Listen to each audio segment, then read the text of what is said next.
사도행전 강의 54번째인데요. 네, 전도자에게 주시는 은혜입니다. 여러분은 전도에 대해서 생각하면 어떤 마음이 가장 먼저 떠오릅니까?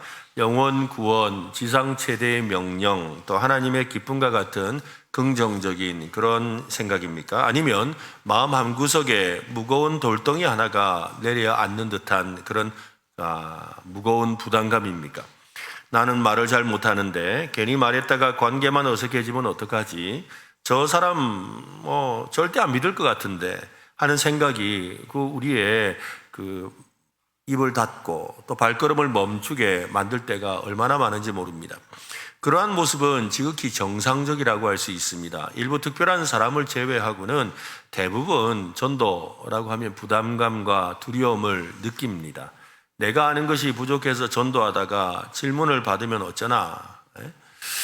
사람들이 거부하면 내가 상처받지는 않을까? 이건 목사인 저도 늘 마음에 갖는 생각입니다.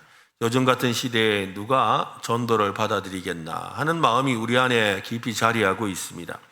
전도를 하기는 해야겠는데 또 이번에 또 저렇게 앞에서 목사님이 전도하라고 또 작정하라고 그러는데 이런 마음이 솔직히 우리 마음에 있지요. 의무감 속에 자일, 비일 미루고 있는 분도 아마 있을 겁니다. 그러다 결국에는 나와 상관없는 특별한 사람들만의 몫이라고 스스로 전도는 그래 특별한 사람들이 하는 거야. 나 같은 사람은 내 믿음 지키기도 힘든데 라고 생각하기도 하지요. 여러분, 그것은 자기 일을 속이는 거예요. 이토록 전도를 어렵고 부담스러운 일로 여기게 되는 이유는 무엇이겠습니까?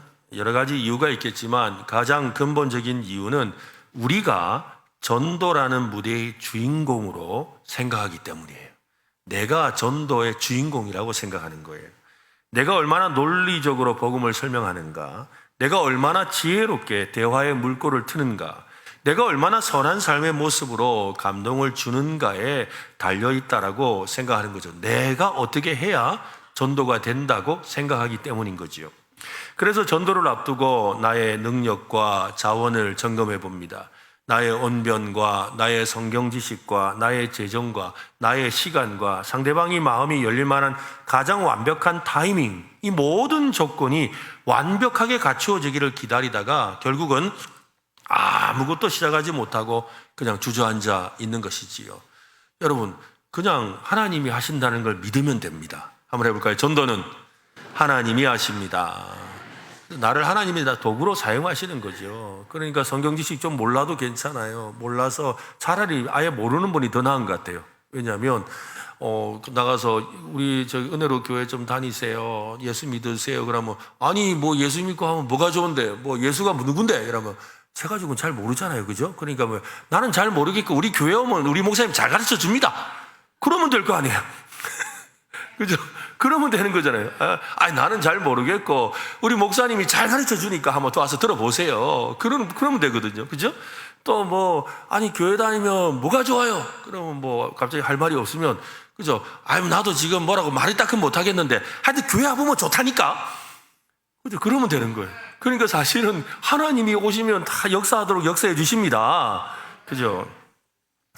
성경이 우리에게 보여주는 전도 현장은 그러한 우리의 생각과 전혀 다른 거지요. 오늘 우리가 함께 나눌 말씀은 전도라는 이 무대의 진짜 주인이 누구이고 그 무대를 이끌어가는 진짜 힘이 어디에서 나오는지를 보여주는 귀한 말씀입니다. 바울은 제수의 몸으로 로마 황제에게 재판을 받기 위해 압송되는 중에 있습니다. 그의 마음은 제수의 절망감보다는 로마를 정복하는, 복음으로 정복해야 되겠다라는 그런 사명감으로 불타고 있습니다. 그래, 로마에만 가면 된다. 로마에 가서 황제 앞에 서서 예수 그리스도의 십자가와 부활을 증거하리라. 근데 바울이 탄 배가 유라굴로라는 무시무시한 광풍을 만났지요. 14일 동안 해와 달도 보이지 못한 채 죽음의 공포 속에서 표류하다가 결국 배는 산산조각이 나고 말았습니다. 276명이나 되는 사람들이 칠흑 같은 어둠 속에서 거친 파도와 싸워야 했습니다.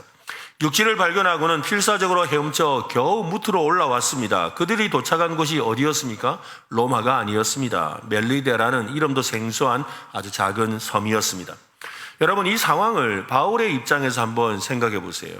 로마를 향한 거룩한 비전은커녕 당장 추위와 굶주림, 또 언제 닥칠지 모르는 위험 속에 생존을 걱정해야 하는 그런 처지가 되어 있습니다. 보통 사람 같으면 깊은 절망과 함께 하나님을 향한 원망이 터져 나왔음직도 합니다. 하나님, 제가 주님의 복음을 위해 로마로 가겠다는데 왜 길을 막으십니까? 왜 하필 저입니까? 이럴 거라면 차라리 광풍 속에서 저를 데려가시지. 왜 이런 비참한 모습으로 낯선 섬에 이렇게 던져 두시는 겁니까? 아마 그렇게 탄식했을 겁니다. 모든 것이 실패한 것처럼 보입니다. 하나님의 계획이 틀어진 것처럼 보이죠. 이제 바울의 사명은 여기서 끝난 것처럼 보입니다. 하나님은 바로 그 자리에서 복음 전파의 문을 여시고 자신의 영광을 드러내십니다. 멜리데 섬에서 일어난 사건은 우리에게 아주 중요한 사실을 말해줍니다. 복음은 우리의 계획과 환경이 완벽해야만 전해지는 것이 아니라는 것입니다. 우리의 계획이 끝나는 자리, 우리가 아무것도 할 수 없는 그 자리에서 하나님이 준비하신 은혜가 드러납니다. 전도는 우리의 힘이 아니라 하나님의 주권적인 섭리와 은혜의 역사입니다. 꼭 기억해야 될 사실이 있습니다. 하나님은 전도의 자리마다 은혜를 예비해 주신다는 겁니다. 그 은혜는 우리가 미리 계산할 수도 없고 계획할 수도 없습니다. 하지만 분명한 것은 전도 나가보면 하나님을 만납니다. 해볼까요? 전도하러 나가면 그곳에 하나님이 계십니다. 하나님을 만나고 싶다면, 하나님을 경험하고 싶다면 전도만큼 확실한 방법은 없습니다. 미지의 세계에 도착한 그들에게 가장 두려웠던 것은 무엇일까요? 아마도 사람이지 않을까 생각됩니다. 우리도 캄캄한 밤에 혼자 골목길을 걷다가 반대편에서 개가 오는 건 별로 안 무서워요. 그런데 사람이 오면 겁이 나요. 특히 저같이 덩치 큰 남자가 오면 겁나죠. 그죠? 이제 그 사람이 어떻게 할까 모르니까 겁이 나는 거예요. 바울 여행도 아마 그랬을 겁니다. 이름 모를 섬에서 만나는 원주민들은 가장 경계해야 될 대상입니다. 그런데 놀라운 일이 벌어집니다. 2절 말씀 같이 읽어보겠습니다. 시작. 비가 오고 날이 참해 원주민들이 우리에게 특별한 동정을 하여 불을 피워 우리를 다 영접하더라. 놀라운 하나님의 은혜가 기다리고 있었습니다. 원주민으로 번역된 헬라어 단어는 바르바로이라는 단어인데요. 흔히들 우리가 야만인이라고 부르는 것을 말합니다. 당시 로마나 헬라인들은 자기 언어와 문화를 이해하지 못하는 모든 이방인을 바르바로이, 즉 야만인이라고 불렀습니다. 문화적으로나 지식적으로 자기들보다 열등하다고 생각했던 겁니다.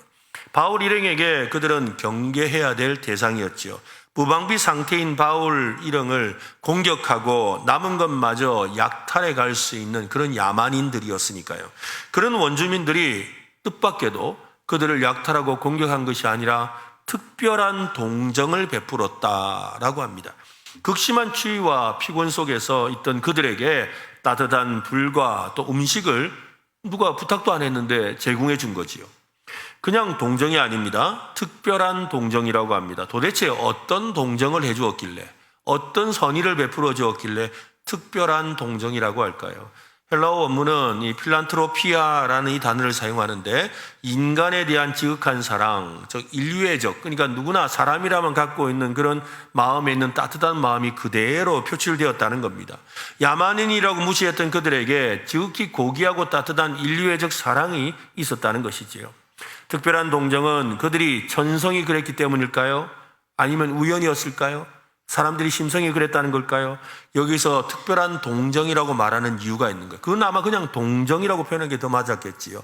특별한 동정이라고 한 것은 바로 그것이 하나님의 예비하심이었다는 것입니다. 하나님이 그 원주민들을 통하여 예비해 놓으셨다라는 말입니다. 전도의 현장은 우리의 계산과 계획으로 가능한 것이 아닙니다. 언제나 돌발 변수가 있고 그 가운데 특별한 하나님의 은혜가 있습니다. 하나님께서 우리가 도착하기도 전에 우리가 알지도 못하는 방식으로 우리 앞에 필요한 것들을 먼저 예비해 두십니다. 바울은 아무것도 가진 것이 없는 상태였습니다. 배는 파손했고 먹을 것도 입을 것도 없었습니다. 그러나 하나님은 이방인들의 마음을 움직여 따뜻함과 쉼이라는 특별한 동정을 예비해 두셨던 겁니다. 이것을 다른 말로 뭐라 그럽니까? 여호와 이레. 여호와 이레가 무슨 뜻이죠? 하나님이 예비하신다. 해볼까요? 하나님이 예비하신다. 그렇습니다. 우리가 전도하러 나가면 하나님이 예비해 놓으신 것을 경험합니다. 여호와 이레 하나님을 만나시기를 바랍니다. 아브라함이 이삭을 번제로 드려야 할 때 하나님은 미리 수풀에 걸린 수량을 예비하셨습니다. 이스라엘 백성이 광야에서 굶주릴 때 하나님은 만나와 메추라기로 예비하셨지요. 엘리야가 기근 속에서 굶주릴 때 하나님은 까마귀를 통해 양식을 예비하셨습니다. 무엇보다 우리 죄인을 구원하시기 위해서 세상이 창조되기도 전에 그리스도를 어린 양으로 예비해 놓으셨습니다. 하나님은 준비하시는 분입니다. 누구를 위하여? 우리를 위하여 준비해 놓으시는 여호와 이레의 하나님이십니다. 여러분, 전도하면 이 여호와 이레의 하나님을 만나게 됩니다. 종종 우리가 마주할 세상이 차갑고 적대적일 것으로 생각합니다. 물론 맞는 말입니다. 세상은 복음을 미워하고 복음을 전하는 우리를 조롱하고 핍박할 때가 있습니다. 그 차가운 세상 속에서 하나님께서 예배해 놓으신 특별한 동정이 예비되어 있음을 여러분 믿고 순종하시기를 바랍니다. 제가 아는 한 집사님의 이야기입니다. 직장에 아주 냉소적이고 까다로운 이 부장님, 자기 상관이 한 분이 계셨습니다. 평소에 신앙에 관한 이야기를 하면 듣기 싫다는 티를 갖다가 팍팍 내는 그런 분이셨죠. 전도는 그냥 교회 다닌다는 말조차 꺼내기가 어려운 그런 상대였습니다. 그런데 교회에서 우리들처럼 이렇게 전도 초청주의를 앞두고 기도하는데 자꾸만 그 부장님 얼굴이 떠오르더랍니다. 그래 하나님 앞에 기도하죠. 하나님, 저 부장님은 안 됩니다. 저 사람 보세요. 안 돼요. 저 말고 다른 사람 없습니까? 하는데 자꾸 부장님 얼굴이 떠오르는 거예요. 그리고 제가 그분한테 교회 가자 했다가 그분 하려고 하면 다음부터 직장생활 다 힘들어집니다. 그런데도 자꾸 그 부장님 얼굴이 떠오르는 거죠. 그래서 이 마음의 부담이 사라지지 않아서 어쩔 수 없이 몇 날 며칠을 기도하고 고민하다가 이 집사님이 그 부장님에게 가서 말은 안 듣더라도 그래도 말씀에 순종은 해야지 싶은 마음에 하나님 알아서 하세요 하는 마음으로 가서 부장님께 가서 용기를 내어서 저기 부장님 이번 일요일에 뭐 하세요? 왜? 갑자기 쌀쌀한 거죠. 그래 아니 우리 교회 한번 오시죠 하고 초대장을 이렇게 줬어요. 그 초대장을 내밀었더니 그걸 딱 봤더니 갑자기 그 종이를 이렇게 보더니 한숨을 이렇게 쉬더라는 거예요. 아이고 내 이제 직장생활 꼬였다 이렇게 생각을 했는데 이 부장님이 뭐라 하느냐면 사실 우리 어머니가 평생 새벽마다 나를 위해 기도하셨거든. 얼마 전에 암으로 돌아가시면서 제발 교회 한번 나가라 라고 말씀하셨는데 내가 차마 발이 안 떨어져가지고 그러고 있었는데 이걸 주는 걸 보니까 나가야 될 때가 됐는갑다. 할렐루야. 여러분, 하나님이 예비하신 특별한 은혜가 있어요. 우리의 임무는 완벽한 전도 전략을 짜는 것이 아닙니다. 하나님의 예비하심을 믿고 믿음의 발걸음을 내딛는 거지요. 우리가 안녕하세요 라고 말을 건네는 바로 그 사람이 하나님께서 예비해 놓으신 사람일 수가 있습니다. 우리가 직장에서 무심코 건넨 작은 친절이 인생의 큰 위기 속에서 하나님을 찾고 있던 동료의 마음에 피워진 따뜻한 모닥불이 될 수 있습니다. 우리는 결과를 알 수 없습니다. 우리는 그 사람의 마음속에서 무슨 일이 일어나고 있는지 다 알지 못하죠. 한 가지 사실은 압니다. 하나님께서 우리보다 앞서가시며 모든 것을 예비해 놓으십니다. 우리도 10월 26일에 전도 초청주일 그저 반갑대회를 하는데요. 우리 반갑대회를 하면서 그날에는 우리가 식당도 이렇게 식당 봉사하는 분도 다 전도하라고 그래서 점심을 따로 이렇게 외부에서 준비해서 드리려고 합니다. 또 우리 찬양대도 다 전도하러 나가라고 그래서 찬양대도 그날 쉬고 또 주일학교 교사들도 거기 제일 믿음 좋은 사람들 그거 다 있는데 전도 안 하고 거기 있으면 안 되니까 주일학교도 웬만하면 우리 전도사님들이 설교하시고 나머지는 다 전도하도록 그렇게 하려고 합니다.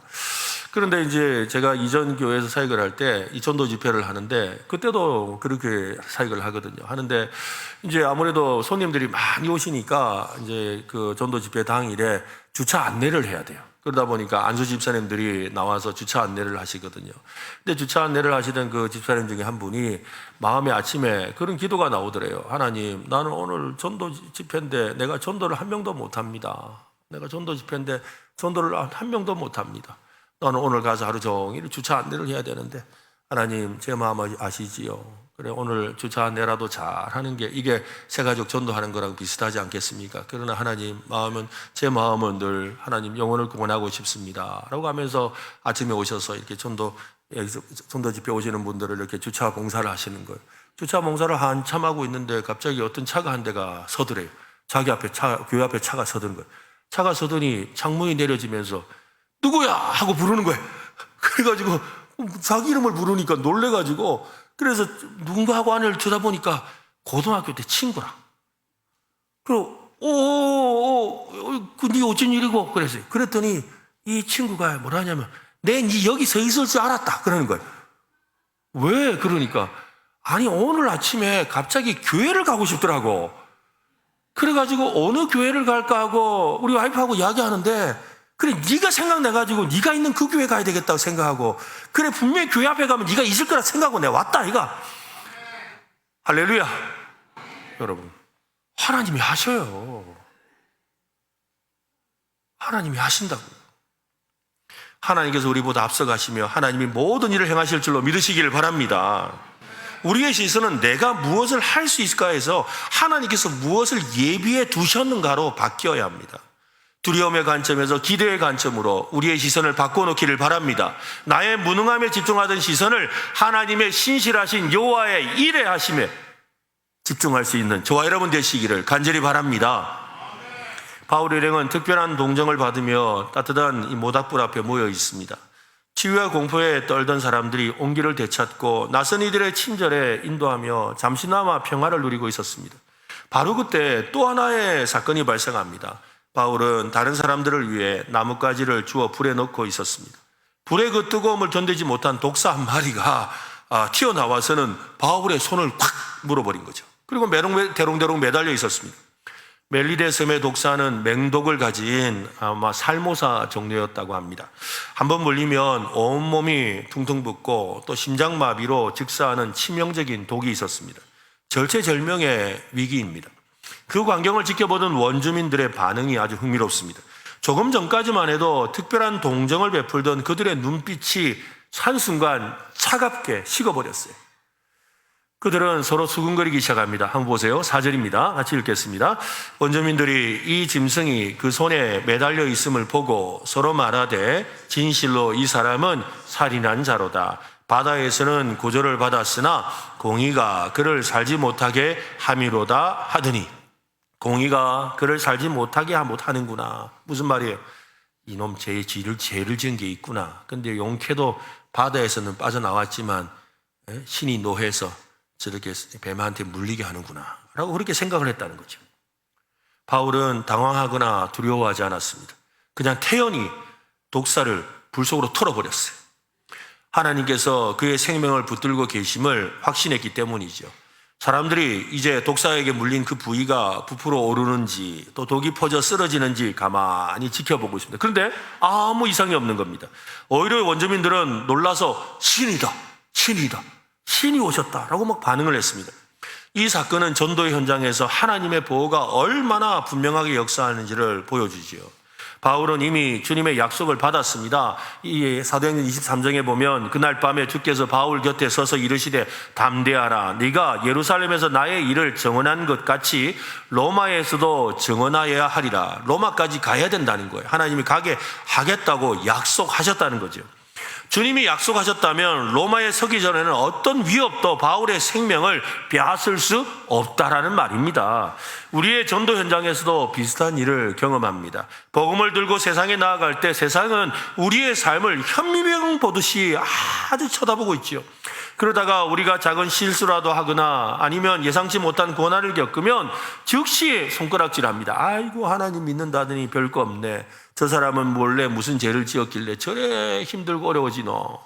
마치 욥의 친구들이 고난을 겪는 욥을 찾아와서 그저 숨겨진 죄를 들추어내려고 했던 것처럼 말이지요. 사탄은 세상 사람들의 입을 통해서 우리를 정죄하고 넘어뜨리려고 합니다. 네가 믿는 하나님이 정말 살아있다면 어떻게 너에게 이런 일이 일어날 수 있느냐라고 조롱하지요. 그들은 눈에 보이는 현상, 즉 독사에게 물렸다라는 사실을 가지고 바울의 과거와 인격 그리고 그의 운명까지 멋대로 재단하고 정죄합니다. 우리가 고난을 겪을 때 세상은 손가락질을 하기도 하지요. 하나님을 믿는다든지 뭔 죄를 지었길래 저런 어려움을 겪노. 이 극적인 위기와 세상의 정죄 앞에서 바울은 어떻게 행동합니까? 그는 소리 지르거나 당황하거나 어떻게 할지 몰라 하지 않습니다. 이런 시련을 주시는 이유가 무엇이냐고 원망하지도 않습니다. 그는 자기 손에 매달린 짐승을 불에 툭 털어버립니다. 그리고 아무 일도 없다는 듯이 행동하죠. 그에게는 조금도 상함이 없었다고 합니다. 이 장면은 우리에게 하나님의 보호하심이 무엇인지를 명확하게 보여줍니다. 하나님의 보호하심은 우리가 공격이나 고난으로부터 전혀 상관없는 삶을 산다라는 의미가 아닙니다. 독사가 나타나지 않는다는 말도 아닙니다. 그 말이 아니라 하나님의 보호하심은 독사가 우리를 물고 공격하는 그 한복판에서도 그 독이 우리의 몸에 퍼지지 않도록 막아주시고 온전하게 지켜주시는 능력이 되는 줄로 믿으시기를 바랍니다. 사탄은 우리를 향해 끊임없이 불화살을 쏘아댑니다. 예기치 못한 질병으로, 재정적인 어려움으로, 관계의 깨어짐으로, 억울한 누명으로 우리를 공격하기도 하고, 사람들이 아이고 저 사람 좀 봤더니 니도 교회 다니나? 아이고 요즘 세상에 교회를 뭐하러 다니노? 그런 소리 들으면 그게 불화살이잖아요. 사람들이 나를 어떻게 볼까? 사람들이 나를 어떻게 생각할까? 그런 마음이 내 속에 있잖아요. 그런 모든 공격으로부터 우리를 보호해 주십니다. 우리가 주님 안에 거할 때 그 어떤 사탄의 공격도 우리를 무너뜨릴 수 없습니다. 독사의 독이 바울의 생명을 해하지 못했던 것처럼 세상의 그 어떤 고난과 조롱도 하나님의 자녀된 우리의 영혼을 상하게 할 수 없는 줄로 여러분 믿으시기를 바랍니다. 예수님께서 제자들에게 이미 그 일에 대해서 약속하셨어요. 마가복음 16장에 보면 뱀을 집어 올리며, 여러분 뱀을 집어 올리면 당연히 물려요. 무슨 독을 마실지라도 해를 받지 아니하며 병든 사람에게 손을 얹은 즉 나으리라. 이 약속의 말씀이 지금 바울의 삶을 통해 그대로 성취되고 있고 오늘 우리의 삶을 통해 역사할 줄로 믿으시기를 바랍니다. 하나님의 말씀은 붙들고 우리에게 주신 그 사명을 감당할 때 하나님께서는 반드시 그 일을 이루어 주십니다. 한번 따라합시다. 하나님은 나를 보호해 주신다. 지금 여러분의 삶을 물고 늘어지는 독사는 무엇입니까? 얘기지 못한 어려움입니까? 억울한 오해입니까? 사람들로부터 받는 비난입니까? 그것 때문에 여러분의 마음이 지금 낙심되어 있습니까? 하나님은 그 공격이 결코 우리의 영혼을 상하지 못하도록 우리를 완벽하게 보호해 주실 줄로 믿으시기를 바랍니다. 우리를 넘어뜨리려고 했던 바로 그 문제를 통해 오히려 하나님의 살아계심을 증거하게 할 줄로 믿습니다. 막혔던 전도의 문이 열리게 되는 놀라운 역사가 일어날 줄로 믿습니다. 전도의 현장에서 우리는 수많은 독사를 만나게 됩니다. 복음을 조롱하는 비판의 독사, 우리의 인격을 물고 늘어지는 오해의 독사, 우리를 낙심하게 만드는 무관심의 독사가 우리를 공격할 겁니다. 우리를 향한 하나님의 그 신실하신 약속, 즉 내가 세상 끝날까지 너희와 항상 함께 있으리라 하신 그 약속을 붙들고 우리를 물고 늘어지는 그 모든 두려움과 거짓을 믿음으로 불에 떨어버리는 저와 여러분 되시기를 바랍니다. 그때 세상은 놀라게 될 겁니다. 저 사람이 쓰러질 줄 알았는데, 저 사람이 포기할 줄 알았는데 어떻게 저렇게 태어나지? 어떻게 저렇게 태어나지? 어떻게 저 고난 속에서도 기쁨을 잃지 않을 수가 있지? 사실 여러분, 우리가 복음 전하다가 큰 소리 치는 사람들이 있잖아요. 그죠? 아이고 시끄럽다 가라 이러면서 막 됐다 해라 막 이러면서. 여러분, 그런 사람들이요 더 복음을 빨리 들어요. 전도해보면 그래요. 그런 사람들이요, 그냥, 예, 죄송합니다. 그래, 좀 말이 좀 시끄러웠지요. 아이고, 그래, 내가 재주가 없어가지고 말을 이렇게 조금 잘 못합니다. 아이고, 미안합니다. 아이고, 그래도 뭐 예수는 한번 믿어야 되겠지 않겠습니까? 그러면요, 갑자기 그분이 말을 낮춰요. 그러면서, 그래, 맞다. 교회 다니면 참 좋지. 그래요. 그런데, 가서 전도지 주면 전도지 주는 대로 오늘 또 휴지 주면 휴지 받고, 그렇게 늘 받는 분들 보세요. 우리 교회 갈까? 그러면 다음에 10년째 다음에 해라.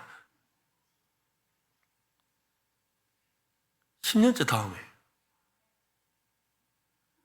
우리가 생각하는 것과 전혀 달라요. 여러분, 우리의 삶에 어떤 어려움이 있다는 것, 그것이 우리를 막을 수 없습니다. 오늘 주님이 함께 하심을 믿고 담대하게 전도자의 직무를 다하는 저와 여러분 되시기를 바랍니다. 독사에게 물린 사건 이후로 바울에 대한 원주민들의 시선은 완전히 달라졌습니다. 하나님과 함께하는 사람으로 인식되기 시작되었지요. 세상에 독사에게 물렸는데도 안 죽으니 깜짝 놀랄 일이지요. 그 소문은 섬에서 가장 높은 사람, 총독이었던 버블리오의 귀에까지 들어갔습니다. 버블리오는 바울 일행을 자신의 집으로 초대해서 사흘 동안이나 극진하게 대접해 주었습니다. 그런데 버블리오의 집에는 깊은 아픔이 있었습니다. 그의 아버지가 열병과 이질에 걸려 죽어가고 있었습니다. 당시에 열병과 이질은 제대로 된 치료제가 없어서 한번 걸리면 속수무책으로 죽음을 기다려야 하는 무서운 그런 병이었습니다. 만약 그 절망의 자리에 그 바울이 지금 들어가고 있지요. 그런 유능한 의사가 아닙니다. 그런 약을 가지고 있지도 않습니다. 여전히 모든 것을 잃어버린 파선당한 죄수의 신분일 뿐입니다. 어쩌면 세상의 눈으로 볼 때 버블리오의 아버지를 도울 수 있는 능력이 가장 없는 사람이지요. 가장 능력이 없는 사람. 여기에 답이 있는 것 같아요. 여러분, 사도행전 2장에 나오는 말씀처럼, 그죠? 또 3장에 나오는 말씀처럼 이 베드로와 요한이 나는 네가 원하는 은과 금은 내게 없거니와 내게 있는 것을 너에게 주노니 나사렛 예수 그리스도 이름으로 일어나 걸으라. 바울도 약이 없어요. 바울에게 무슨 대단한 의술이 있는 것도 아니에요. 그에게는 단 하나가 있죠. 뭐가 있다고요? 예수 그리스도가 있는 거죠. 그는 그 예수 그리스도를 의지해서 기도합니다. 8절 말씀 한번 보세요. 8절 같이 읽겠습니다. 버블리오의 부친이 열병과 이질에 걸려 누워있거늘 바울이 들어가서 기도하고 그들에게 안수하여 낫게 하며, 바울은 병상에 누워있는 버블리오의 부친을 향해 나아가서 기도하고 그에게 안수합니다. 그러자 죽어가던 사람이 깨끗하게 나음을 받았습니다. 이 놀라운 치유의 사건은 한 사람에게서 끝나지 않습니다. 이 소식이 온 섬에 퍼져나가자 섬에 있던 병든 사람들이 바울에게 나와왔고 그들 역시 고침을 받았습니다. 멜리데 섬에 놀라운 부흥과 치유의 역사가 일어났던 것이지요. 무엇을 통해서입니까? 바울의 기도를 통해서 일어났습니다. 여러분, 기도합시다. 기도합시다. 기도합시다. 네, 기도하면 됩니다. 그죠? 전도 걱정되세요? 기도하세요. 아유, 목사님 저렇게 앞에서 저러는데 나 뭐라도 도와줘야 되겠는데 마음만 먹지 말고 기도하세요. 그죠? 기도하시면 돼요. 그리고 또 가셔서 전도하는 분에게 용기를 갖고 내가 한번 기도 한번 해줄까요? 해보세요. 상황이 180도 달라집니다. 내가 한번 기도 한번 해드릴까요? 해보면 놀랍니다, 그 사람들이. 또 그 기도할 자신이 없으면 아이고 내가 무슨 말재주도 없고 내가 무슨 기도를 하겠노 싶은 사람은 우리 목사님한테 기도 한번 받아볼래? 그러세요. 다른 데 가면 1,000만 원 내고 기도 받는데 나는 공짜로 해주잖아. 그죠? 와서 기도 받으라 하세요. 그럼 같이 기도하면 되죠. 왜? 기도를 통해 누가 역사하시니까? 하나님이 역사하시니까요. 믿습니까? 믿습니까? 예, 하나님이 역사해 주십니다. 이제 바울 일행은 섬 사람들의 존경과 사랑을 한 몸에 받게 되었습니다. 그들이 다시 로마를 향해 떠날 때 섬 사람들은요, 배에 필요한 모든 것을 채워주었습니다. 사실 저도 이렇게 성경 말씀을 읽다 보면 야, 이게 보통 일이 아니다는 생각이 들어요. 왜 그러냐면 이 배가 파손됐잖아요. 그 앞도 깨지고 뒤도 깨지고 지금 뭐 이렇게 그런 상황인데, 그러면 이 사람들이 로마로 다시 가려면 두 가지 중에 하나가 일어나야 되는 거예요. 그죠? 배가 다시 수리가 되어야 돼요. 수리하는 일도 보통 일이 아니에요. 왜냐하면 여러분 276명이 타는 배인데 이게 조그마한 이런 노젓는 배가 아니에요. 그죠? 엄청 큰 배예요. 그 배를 지금 수선해야 돼요. 아니면 그 배가 지금 도저히 탈 수 없는 배라면 어떻게 해줘야 돼요? 배를 새로 만들어야 돼요. 여러분, 배 만드는 일이 하루 만에 되겠어요? 그러니까 여러분, 적어도 몇 달을 수선을 해도 몇 달, 배를 지어도 몇 달이에요. 그 몇 달 동안 어떻게 해준 거예요? 그 섬 사람들이 먹여주고 재워주고 또 나무도 베어주고 다 도와줬다는 거예요. 그리고는 어떻게 했죠? 배를 타고 갈 때 곡식까지 줬어요. 이보다 놀라운 일이 어디 있어요? 하나님의 일을 하는 사람 하나님이 책임져 주십니다. 하나님이 역사해 주십니다. 우리에게 이것은 무엇을 말합니까? 내가 지금 무엇을 먼저 해야 되는지를 보여주죠. 배를 고치는 일이 아니라 그들의 영혼이 먼저였어요. 그들의 영혼이 구원을 받으니까 그죠? 배도 고쳐지고 양식도 생기고 원래 가던 길도 가게 되는 거예요. 오늘날 우리 교회가 오늘날 교회들이 회복해야 될 것이 바로 이것입니다. 전도는 하나님의 능력이 나타나는 자리입니다. 우리가 기도하면 복음을 전할 때 하나님은 놀라운 방법으로 역사하십니다. 때로는 우리의 말보다 우리의 삶을 통해, 때로는 작은 실천과 섬김을 통해, 때로는 예상치 못한 기적과 같은 일을 통해 하나님의 능력을 드러내 주시는 줄로 믿으시기를 바랍니다. 우리가 사는 이 시대는 복음에 무관심하고 때로는 복음을 거부하는 분위기가 아주 강하지요. 이것은 인간의 힘으로 이겨낼 수 있는 것이 아닙니다. 오직 하나님의 능력만이 사람들의 굳은 마음을 깨트릴 수 있습니다. 우리가 기도하며 담대히 복음을 전할 때 하나님은 오늘도 살아계신 능력으로 역사하십니다. 전도는 하나님께서 자신의 능력을 나타내시는 자리입니다. 우리가 그 현장에 서기만 하면 하나님은 반드시 일하십니다. 우리가 작정을 하면서 아이고 작년에 우리 데려왔던 사람 또 데려와도 되겠나라고 걱정하는 분들이 많이 계세요. 제가 몇 달 전 같은데요. 몇 달 전에 우리 저 앞에 있는 전원수불에 그때 신방을 하고 그때 식사를 하게 되었는데 거기에서 식사를 하는데 우리 맞은편에 어떤 이 동네 분들이 이렇게 한 10분이 앉아 계시더라고요. 앉아 계신데 어떤 여자분 한 분이 나이가 이제 한 70어간 좀 되시겠던데 그분이 갑자기 저를 보더니 은혜로 교회 목사님이네. 그래가지고 저 아세요? 그러니까 알지요 이런 거래요. 어찌 합니까? 하니까 내가 교회 갔다 아닙니까? 언제요? 그러니까 아니 교회에서 초청 집회할 때 우리 권사님 중에 한 분이 전도해가지고 왔다는 거예요. 그래서 그래 저 목사님 말씀 좋대 이러면서 막 그래요 자기가. 그러면서 그 사람들한테 막 전도를 해 자기가. 막 그래 이야기를 하는 거예요. 그러더니 그런 거예요. 그래서 제가 그러면 올 가을에는 이번에는 가을에 하는데 가을에도 오겠네요. 그러니까 가야지요. 오겠다는 거예요. 여러분 전도 집회 단골 손님이 예수 믿는 거예요. 해볼까요? 단골 손님이 예수 믿는다. 그죠? 올해 오고 내년에 오고 그 다음에 오면 예수 믿는 거예요. 근데 우리는 한 번 왔으니까 이거 안 되겠다. 아닙니다 여러분. 그분들은 오고 싶어 한다니까요. 오고 싶어요. 궁금해해요. 그때 그 목사님 아직도 있나 하고 물으면서 궁금해 한다니까요. 그때 그 목사님 이번에도 설교하나 그래요. 진짜예요 여러분. 여러분 마음에 그동안 데려왔던 분들 또 전도한다고 우리가 초청했지만 별 일이 없었던 그런 분들 여러분 다시 한번 모셔보시기를 바랍니다. 그죠? 하나님의 일하심은 우리가 알 수가 없어요. 하나님이 놀랍도록 역사해 주십니다. 그렇습니다. 우리가 사는 이 시대에 우리가 가져야 될 마음, 그것은 하나님의 능력을 믿는 마음입니다. 전도는 하나님께서 자신의 능력을 나타내시는 자리입니다. 그러므로 우리는 그 현장에 서기만 하면 하나님은 반드시 일하십니다.